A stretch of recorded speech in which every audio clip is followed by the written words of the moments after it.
Comme chaque jour, Pascal Praud était aux commandes d'une nouvelle édition de l'émission L'heure des pros vendredi 19 novembre 2021 sur CNews.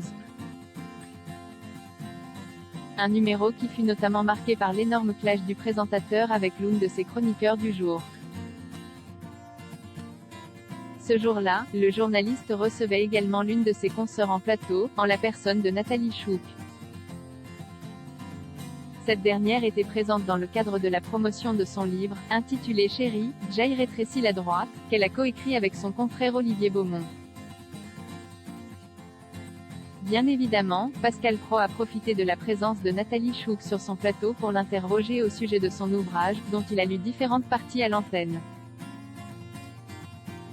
À un moment donné, le présentateur a évoqué un passage en particulier, dans lequel les deux auteurs du livre relatent le jour où l'ancien président de la République, Nicolas Sarkozy, a failli se battre avec l'ancien Premier ministre Emmanuel Macron, Édouard Philippe.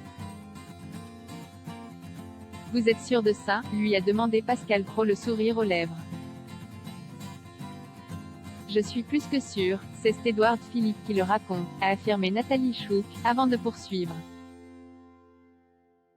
Nicolas Sarkozy à Édouard Philippe, toi, tu ne refais plus jamais ça. C'est au moment du congrès fondateur de l'Homme, en 2002, NDLR. À l'époque, c'est Alain Juppé qui se charge de ficeler tout ça. Édouard Philippe est l'un de ses lieutenants et un petit permanent du parti à cette époque.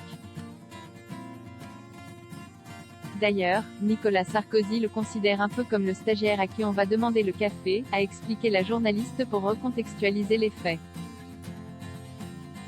Sarkozy rentre au moment du congrès et tente évidemment de voler la vedette à Juppé.